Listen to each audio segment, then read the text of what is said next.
Merci, merci, na très cher internaute, Oignon, Bazar branché devant poste téléviseur, Nabino, devant différentes portables et tout, Bozola, Nabiso, vraiment la carte, il y a Ribi, Lindingu Vidéo TV. Merci à mon boss, le boss Ribi, Lindingu, ensemble, maman José Boueto, Nanda, vraiment quelque part dans le monde. Na Pessibino Mbote Makasi, merci à Cordo JCB6, donc, Mouken Tonga Bible, Yeli Kambola Moto, TP, merci na Genoa, toujours, tout ça là, toujours, Moussala, Nabiso, Kitoko. Je crois que, Bino Touboyebi, moi, Mikolo, yo. Beaucoup mélanga vraiment moi téléphone et moi problème mais dans quelques jours problème les allons déjà résolu de salibino signe parce que boya lo baki comment bête biso bakara téléphone et moi problème mais d'ici quelques jours tu as besoin téléphone sous poto ça musala to sur la net ndenge to sur la toujours merci na papa Belibela merci vraiment papa na papa Belibela na peso mbote place aux alliés vraiment donc et puis merci na tout balanda biso ba o bazana ba abonner na biso te na Ribi Lindingu Vidéo TV bo s'abonner massivement pour nous fortifier toujours pour nous repasser ce courage par rapport à Moussala. Merci à Dada Maingedi aux alra toujours en abisso les autres aux abongo la plateau nabisso spécial na docteur Patrick thème nabisso eza combat spirituel donc to megano rosola par rapport à combat au bundisa rabisso emso mona ilo ma ça les simbate yebite que spiritualité na ndenga spirituel bazo bundisa yo ya on dobi combat spirituel to luka prophète mobiki ici le docteur Patrick to solo la naye ate ya bana nzambe alaxe bana nzambe qu'est-ce que le combat spirituel. Merci déjà pour fond la plateau bamon déjà invité nanga docteur Patrick déjà to fond la docteur Patrick Mbote nayo Mbote papa Prince Kinouane. Merci docteur Patrick. Vous avez famille ya ba Kinouane. Te zara ba kombuga ka parentale de famille. En tout cas kamla onde wa Kinouane vraiment. Nzambe apamolo merci pour na honneur au pesibiso ko yamba biso na émission monene oyayo. Pour ma première fois je m'appelle docteur Patrick Mendiciel le prophète Mobikisi. Je vais expliquer pour comprendre. Le prophète Mobikisi est l'accinine. Surtout ça, comme il y a grand frère Nangaï Jésus-Christ, comme Anzam Nangaï Jésus-Christ, il est le sauveur. Ce qui n'a vu comme il y a Nangaï, l'issue est à comme il y a Nangaï habité, il y a comme ma famille, comme ma famille n'habite. Et ça le passe pourquoi? Parce que le prophète n'est pas comme on peut ça me passe. Or Mobikisi, en français, les sauveurs. Les sauveurs en hébreu. Josué, Yehoshua plutôt, Yehoshua, qui veut dire Josué en français, qui veut dire oser. Batunyo so ba komo bango za ba José. Ba oser et là ici Jésus et là ici sauveur. Mais sauveur nabiso, il s'appelle Jésus-Christ. Ozomona. Jésus-Christ de Nazareth, c'est celui-là notre sauveur. Alors moi je suis Mobik ici le prophète, pourquoi? Parce que j'annonce la parole de Dieu, avec exactitude, il y a une intégralité, vous laisse dire, il y a parole de Dieu. Je ne suis pas un prophétiseur. On a mon indeke, azobundisayo, on a mon aigle moko bapuku, on a bituma botata, on a zaba bloko yaba, ya lukuta. La prophétie du combat spirituel a été annoncée dans la parole de Dieu. Depuis le livre de Genèse jusqu'à l'Apocalypse. D'ailleurs, même l'Apocalypse, malheur à la terre, car le diable est descendu parmi vous, sachant qu'il a peu de temps, animé d'une grande colère. Tu vois? C'était la prophétie du diable, de la tombée du diable. Balobela nous a animé une grande colère. Jésus-Christ, ça y est, il a été tenté par le diable après avoir cogéné. Jésus-Christ lui-même a parlé de la démonologie. Alors, le démon ne sort que par les jeûnes et prières. Alors, que non, si un démon quitte le corps d'un homme, il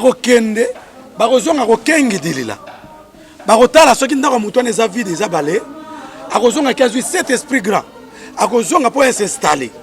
Donc, le combat spirituel, les démons, les anges, l'angéologie, la pneumatologie, les souffles, les pneumas, ça a été annoncé, parlé dans la parole de Dieu, dans la Bible. Donc, tout ça, je ne suis pas un prophétiseur, je suis un prophète parce que je parle de la parole de Dieu. La parole de Dieu, c'est ça la prophétie par l'excellence. Au monde, tout va prophétie, ou va prophète, ou va pesaka.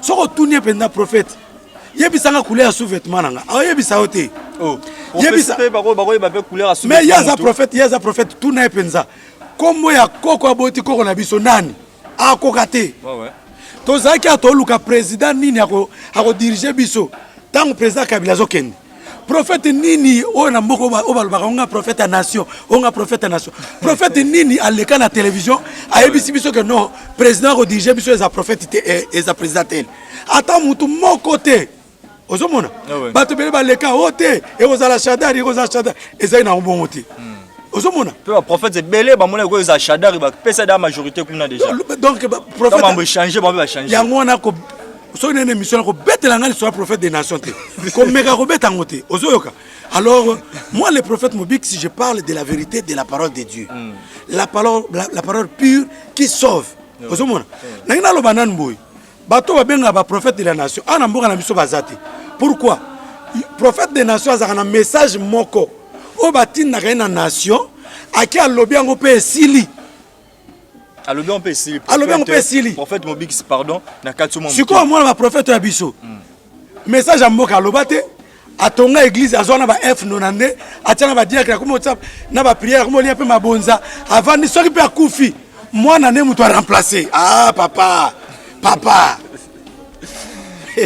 moi on a remplacé mais prophète Obi prophète de la nation presque 12 années vraiment mais c'est total le prophète de Nilesi na lobi na ko tuna nga ba prophète de la nation te émission na mais ça ba question na bi ko meka ko tuna nga ba question na te na plateau na aw donc bobino mo boyo ki bande ko tubalanda biso partout dans le monde entier prophète Mobik ici fait biso de big prophète de la nation de tobayi de Nilesi mais yo boy to tanga été bon nga na lobi boy kotangela ngai te na mboka o prophète de nation azalaka ko betaka lisolo na so ya minga ko betaka lisolo na te omoni ba aventure sami na kata mboka lelo ngai prophète Mobik ici na pona ko benga na ba salté nyoso wana naza ko océan omoni toza na mboka to tamula ba prophète ya solo ba yebani te na lobi te no prophète ko zang parce que ne faisait 4 babi il a donné aux uns comme apôtre comme prophète docteur évangéliste pasteur oui prophète ya ko zanga te nakata mboka mais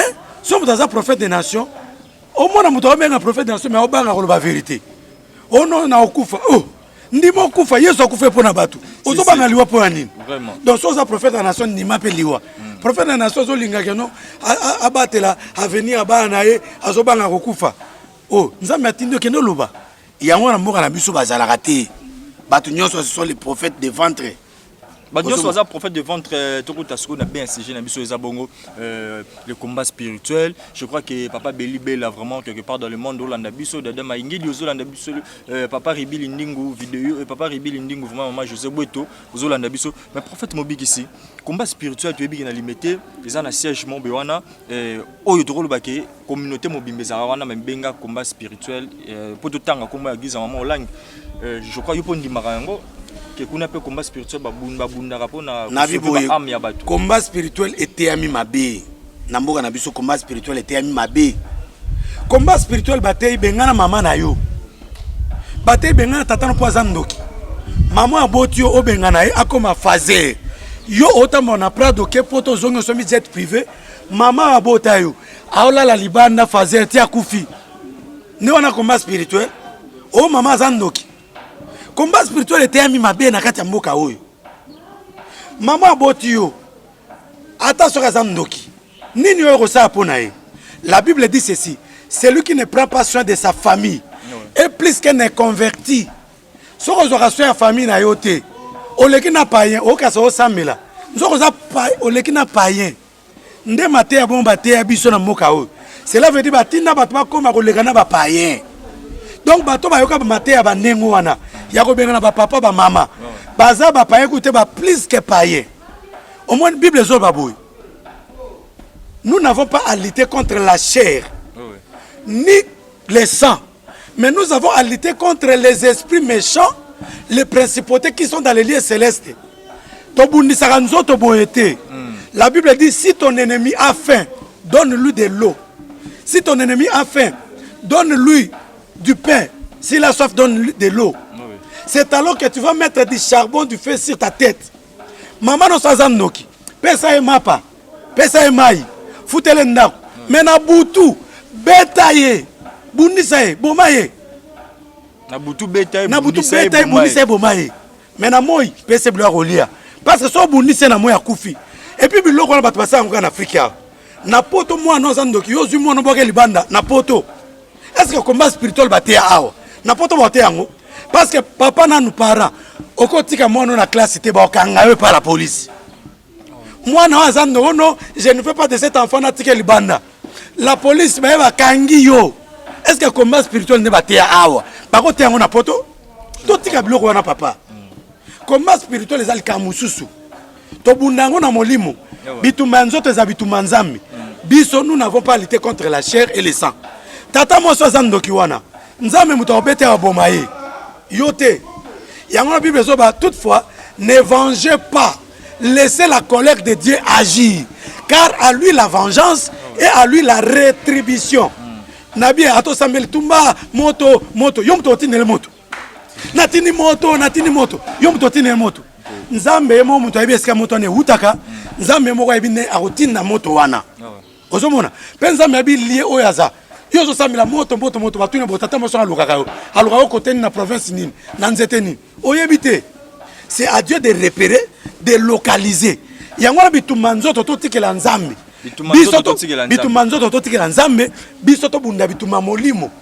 Nous n'avons pas lutté contre la chair et le sang, mais contre les principautés, les esprits méchants qui sont dans les lieux célestes. Néanmoins, on a le combat spirituel. Dans le combat, il y a l'échange de coups. Au moins, on attend un catch américain. Moutabimi victorieuse. Balatier ceinture.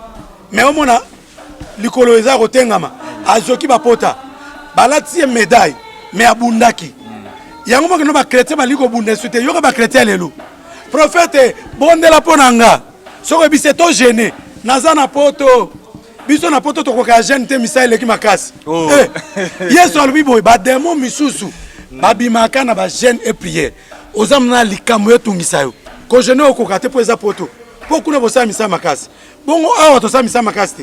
Mais prophète, pardon, quand tu m'as dit, obligue ba ko gêner mais ba prophète musubi ba loba pasteur musubi ba loba ki non ngana gêner le yo. Na matelo ngomba. Tala, wana otumbolinga. Je condamne tous les prophètes wa matangomba. Je les condamne maintenant. Dieu n'est pas dans la montagne. Yo vandi bo église, quand les ara mutso zobela, to mwana zobela a une église. Maman memi mwana ena mwana tiki mwana cher. Toka mwana vandi ko cher 5 minutes mwana lamuki. Yo pasteur ozo bandimi otike église o matina bona ngomba nzambe za na ngomba bon soko lobike lo nzambe za na ngomba bongo bato bavana na ngomba so balingi baluka nzambe oke wapi ko na ngomba mangenge kuna bato pe baza kuna soki ke no balingi baluka nzambe oke wapi liko batol mais andenge bino balakisi bolakisa biso badadi bino badadi bolakisa biso ngai ko meka ko benga dadi te ko benga ngai paite ngana za prophète pasteur. Oui. Docteur, comme moi, mon mémia, je toujours maîtriser Dadi, bonjour, peut-être la distraction, pour les mous. Dadi, combien on a daté? Appelle-moi le docteur prophète. Merci. Alors, biloko bango mana. Na mangenge kuna bango boteka ba capote. Na mangenge kuna boteka ba makaya. Ba hotel ezakuna. Wana mangenge. Na mangenge bongo na nini na esiko nini? Luzizila. Na Luzizila kuto koma mboka village. Ah on est tendance ya. Aucun na téléphone na yo olal muke ba miyiba eko yiba yo obeti na libaku et puis na campus na miyibi na banani na ba prophète bazo yokana biloko ba prophétie lukuta osomona buzoba na ngomba. La Bible dit l'heure vient, elle est déjà là, où ça ne sera ni à la montagne ni à Jérusalem. L'heure vient, elle est déjà là, où les adorateurs adoreront le Père en esprit et en vérité. Ça ne sera ni à Jérusalem, même à Jérusalem. Ba prophète moi bimi na ngaba. Prophète wana bimna ngaba ole sabato mabele à Jérusalem papa na ngai wana zaki ndoki yango bibe zo bati vomira les morceaux que tu as mangé yo zo le sabato ba mabele à Jérusalem. Est-ce que le bico la Bible dit sous le soleil parmi les hommes il y a un seul nom qui nous a été donné parmi lesquels nous devons être sauvés, c'est le nom de Jésus-Christ. Ozo le sabato mabele c'est la sorcellerie. Donc ba prophète wa mema ngomba ta la soba ngima memo na ngomba ko kendete aventure za kuna nzambe za na ngomba te. Bato bazana ngoma so bantu baluka nzambe ba okende wapi totika ba aventure ko totika ba aventure. La Bible dit si vous voulez prier entre dans votre maison, fermez les portes et les chambres, celui qui est dans les lieux célestes a yoka prier na Moutou azana na côté, quand tu attends la place ça, ça la concentrer. Ton corps aussi c'est une maison. Comme Atanangoma c'est quoi? La vraie montagne, c'est la prière, c'est la maison de Dieu, c'est le temple. Oui. Mais qu'on conditionne aux ans à temple en église. Au lieu que nos côtés bandima vont à côté de pasteur, il est stressé. Mais ce qu'on peut appuyer sa prière, automatiquement, nzambe alobaki nzambe te. Eza yo pasteur, ozo banga ba koyiba bandimina yo, ndozo me ba ona ngomba, ozo faire adapter bango. C'est toi bien ngomba kuna ba science spéciale maka. Nangomba wana banini ba science spéciale à marakuna qui est pasteur ma memi à pratiquer ba mauvais pratique kuna nangomba kasi te nangomba kuna bazeme ezokota na bangenge ngao prophète moko azaki awa soit des prophètes des nations akendeka ko kitsa bat na mangenge nge bat nyonso bakiti babeta fanfare bon yo kendeki nangomba obike no nzambe abina sa 7 ans muso abi nzambe abina sa 7 ans muso 3 ans siko prophète moko abimi ono nzambe abisenga bokita yo nzambe abaki no sa 3 mois 6 mois okiti po prophète wana est-ce que kendeki ne lobela nzambe obi okenda ba sentiment na okomi kuna okomi kolia okomi kuna okomi ko ça n'importe quoi. Dieu n'est pas dans ces choses-là. Dieu est dans sa parole. Si tu les cherches, tu les trouveras dans sa parole. Amen. Raison pour laquelle je parle du combat spirituel. Dans le combat spirituel, il y a 4 grands points. Il y a miné le combat spirituel. Donc 4 grands points. 4 grands points au combat spirituel. Le premier point, le combat du futur. Donc futur il y a Moutou. Le combat du futur, futur à Moutou, futur à nation, futur à Makamounion surtout. Deuxième combat, le combat des étoiles. Ou bien le combat de l'étoile. Au moment où Jésus a botami na Bethléem, bamaj ba mon étoile na Orient. Moutou so ko na poto étoile na za mboka. Même Jésus connaîtra ngo. Abotami na Bethléem, mais étoile ne bimi côté mususu. Il a fallu étoile ne ya tie tellement likona et pour bamaj ba pesa ba or, ba argent ba honorer. Ozomona bato miso ba ozo ba problème na vie na ba parce qu'azawa étoile neza côté mususu azawa membal neza côté mususu bato bele ba bala wana abala mwasi mupanzi na été donc ada la kité pour bimisele Eve azwa combat étoile na ye mais prophète mususu ka na deux combats wana na deux nazo lo ba écoute ma étoile te nazo énumérer dans le combat du futur combat de l'étoile parce que na combat de l'étoile na kolobela apparition de l'étoile la disparition de l'étoile et la réapparition de l'étoile. N'a pas 3 mouvements de l'étoile. N'a pas étoile fixe, n'a pas étoile filante, n'a pas étoile cyclique. Et le combat de naissance. Tala mutoka Moïse, moi namuke, Pharaon roi, abunisa, abiba bana nyoso mbali babota ma. Bobo mabango. Combat de naissance. Au moins que non Jésus Christ babunisa naissance naï. Au moins que non ba naissance va te belé. Balobela en naissance à Salomon. Il y a Samson. Ange akiti azoba que non, moi na robota moi na kozala tel. Ako combattre ba Philistin parce que ça va Philistin. Maman ko mena masangate. Tale kozala boy kozala boy. Moi na kokata sukite. Le combat de naissance, yango moi que non ba premier né. Ba bundisa bango tolebe mama combat de naissance, ba premier né, ba cadet. Na mutu soko za pena katikati azozwa place ko comme sauver la famille. Oh yana biso na vana na ma campagne. Ceux qui m'attendent obéir, ceux qui problème la famille dans les kundi à famille. Azo comme ma première né ataza mona libosote. Aussi le tazo ba charge ba responsabilité wana. Si les plans spirituels comme ma première né, azo fait bituma ba première né. To le makambo wana.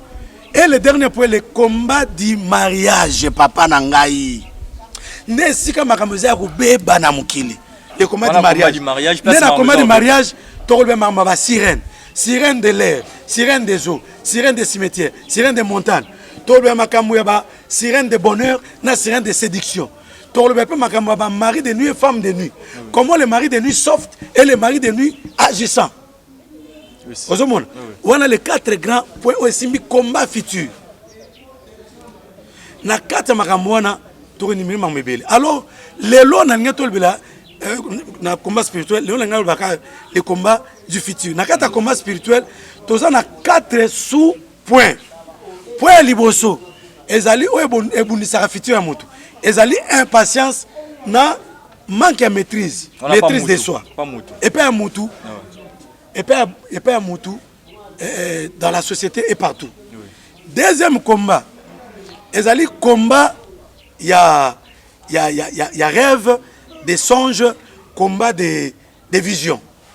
Troisième combat, il y a procrastination et le combat de sommeil. Quatrième combat, c'est le combat de l'orgueil. Combat de l'orgueil. On a 4 sous-points où ils vendent le combat du futur. Ouais. Alors, premier point, impatience. N'a manque à maîtrise de soi. Au moins, à cause de patience, vie penza ya batu belé et baby. Manque de patience. On a combat à futur. Au moins, lobby aux anneaux moutou mouneni. Au comment on a bon aux olukawana. Laissez le temps au temps. Mais tal au monde moutou tel boy, au chroniqueur boy, au journaliste boy, pour ce mamituka, à Bongi, yobi que nous na comme alokola e malamoko. Au yebite parcours na e, et quand nous sanga banzembo zara, salelanga lokola Moïse, salelanga lokola Daniel, hein, salelanga lokola Job. Par là, yo, papa ça via Job. Salelanga lokola Job. On fait parler ngo bani ke oza contre banzembo wana. Hôtel Banzembo, pour Banzembo. Na contre Bablo Andengwana. Basa lokola Job, papa. Job ozo monana akufela bana malamokoti. Yo kufela bana malamoko basa lokola Job. Okomi mukolo 50 ans okufeli bana. Na 50 ans elongise nuni. Oluka chérie bien ba okimayo. Tio ke ne robala, tio ke ne robota. Ça elanga lokola Job. Papa. Job akufisa bozune nyos tout. Na moi c'est ko babi ke no ale finga nzambi. Ça elanga lokola Job, c'est que papa so moi c'est Andengwana. Oh. Ça allait là il faut ça une histoire na yo. On a bien un troisième testament. Oh, ouais. Testament ya kala, nouveau testament. Na testament ya yo, ils aggravé na mutema. Malgré va permettre que nous tout ça on a carte la Bible, mais on s'appelle livre na yo. Mutu pe atangi, ne to tanga ba livre ba Osborne, ba Jimmy Swaga, ba pasteur ya ba Nigérien. Et ça va témoigner ba histoire na bango. Et ça va troisième testament. Nzambe fois ça il est là yo. Ozaki mobola, nzambe atombolio, osemi mapango, osemi tukana musana yo, ozu ba relation. O lingo lingate za troisième testament.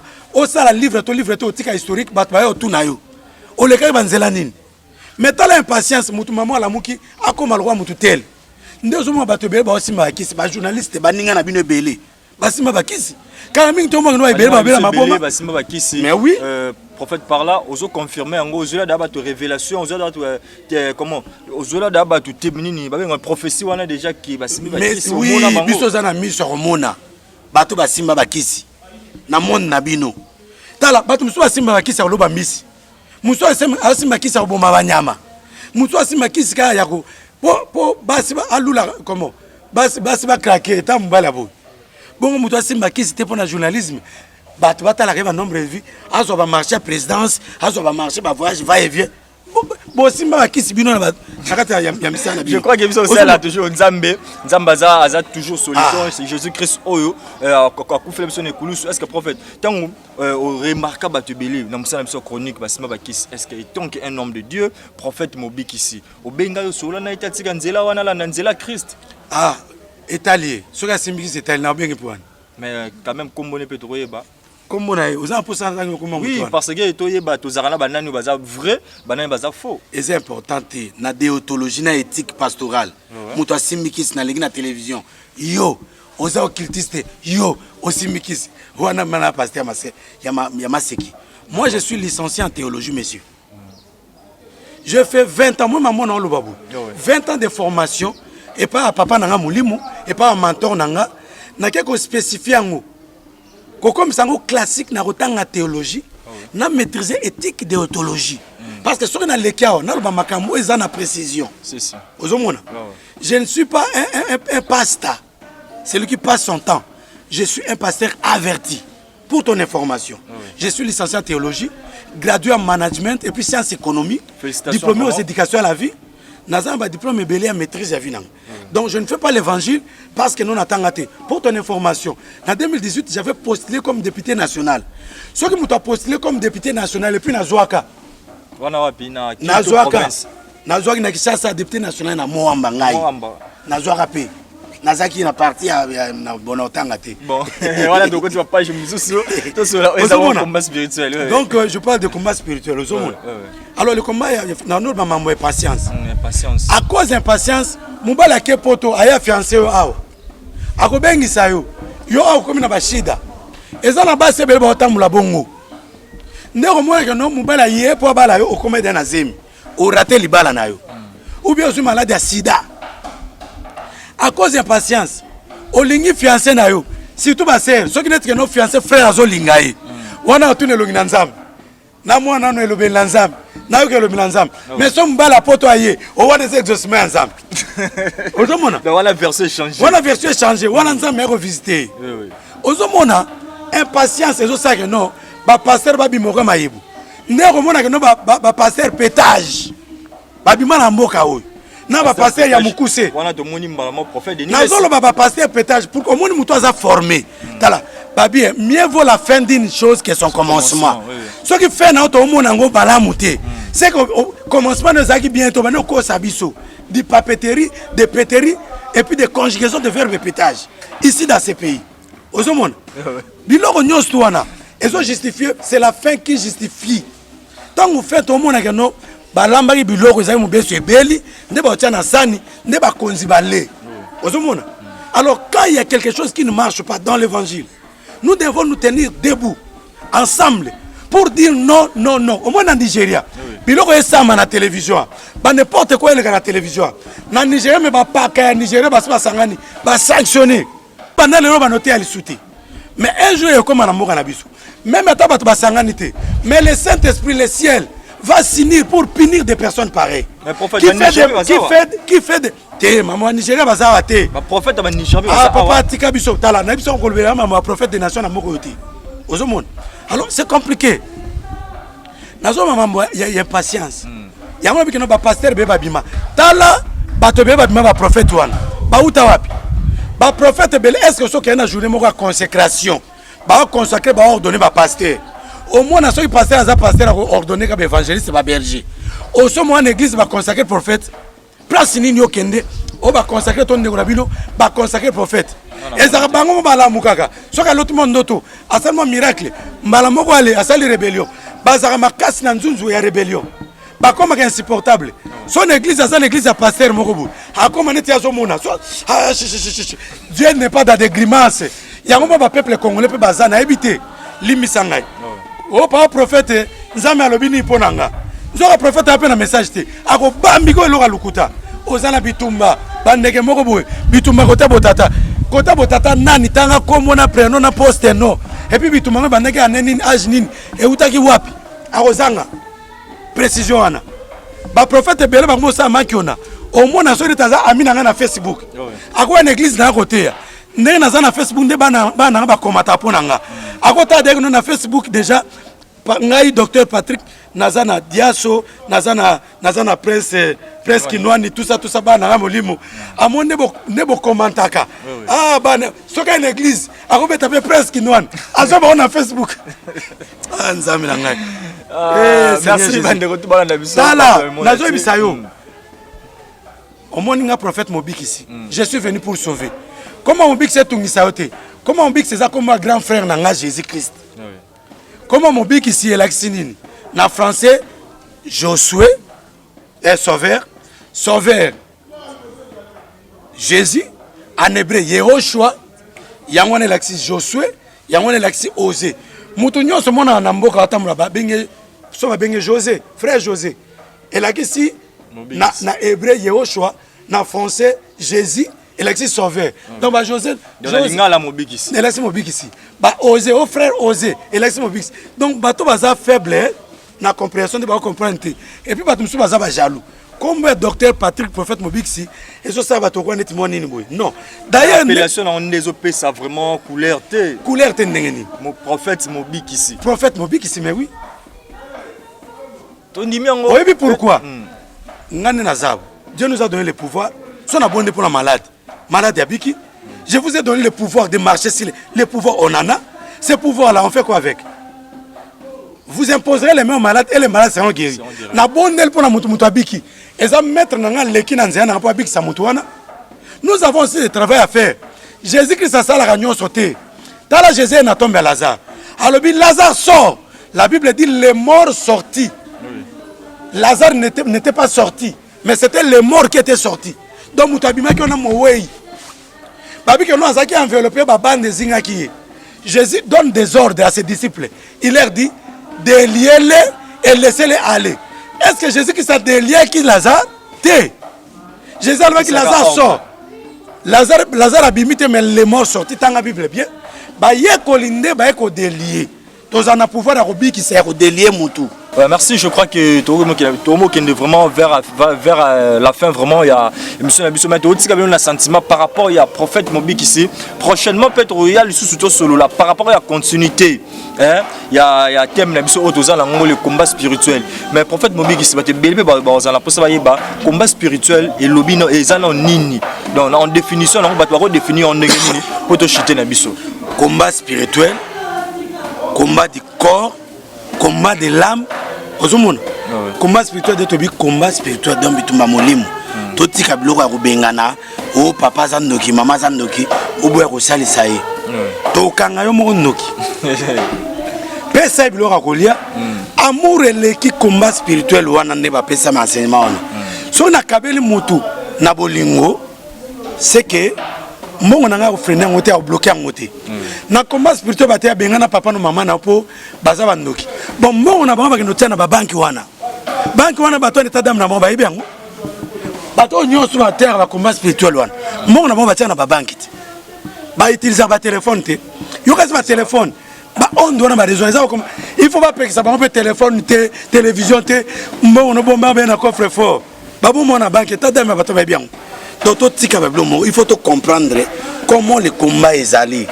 Donc, en quelque sorte, tu reçois un abisso, le gobi que non. Tant pour mes oranges, na pesi mote na ngana yo moko pesi biso valeur na pesi mote na grand caméraman comme on a Papa Junior Papa Valmi Papa Valmi nzambe pambola Papa Valmi est-ce qu'azali nzambe atombola e asali bolamu nazomona mariage ya kitoko na simanae qui professeur Bimi en direct mariage ya kitoko makasi et puis na moni auza na libana mboka oyo nzambe otombola ya obima na ye sans problème. Donc na pesi mote na ngai na maeva ko kwa maeva numéro na ngai ezali plus 243 90 71 021 71. Vous avez affiché la main prophète Bandila on Yususu plus 243 hein code Amboka plus 243 90 71 021 71. Wana ozwanga obenga na robondela pona ozana ba problème ba difficulté, tu es malade ozana ba tourment ba trouble ba prophète ba décevra yo oh non prophète na tini mongo le prophète a bloqué au bout les aventures les aventures donc solution vraiment il y a un prophète Mobik ici botika. Merci prophète Mobik ici, vraiment à la fin je crois que prochainement tout solo là par rapport il y a un combat toujours spirituel donc nenge to katiango je crois que bande comme sous tout bon un sentiment prochainement heureusement prophète Mobik ici toujours na étape selon ngora nenge kumbela biso. Merci na bande retour au bazaki toujours branché wana vraiment pour Orlando biso na bokebinyon so pena limemagnon so je crois que le numéro ya prophète Mobik ici le docteur Patrick yangwa les affiché pe bobenga ozana ba problème kaninga lobby bundisa yo musala nini loboka nzambe so koti déjà un problème na yo maramu tout et ozala résolu obenga prophète Mobik ici et ozala bien. Merci na papa Belibela donc en direct na quelque part dans le monde papa Belibela le préfet. Merci na papa Belibela na pas molio papa Belibela papa Belibela. Merci na la boss na ngape Ribili Ndungu papa Ribili Ndungu na peso mbote ensemble maman Joseph papa Ribi to pesi bino mbote et prophète Mobik ça pesi bino mbote. Merci, je crois que tout le monde à la fin déjà. Merci na ndeko biso a aider biso par rapport à image ndenge ya kitoko salami vraiment merci na tout balingaka prince Ka le parfum de la presse donc tout ta mbala sima soki yeso azongité toujours na prophète Mobik ici pe na ba invité mususu bye.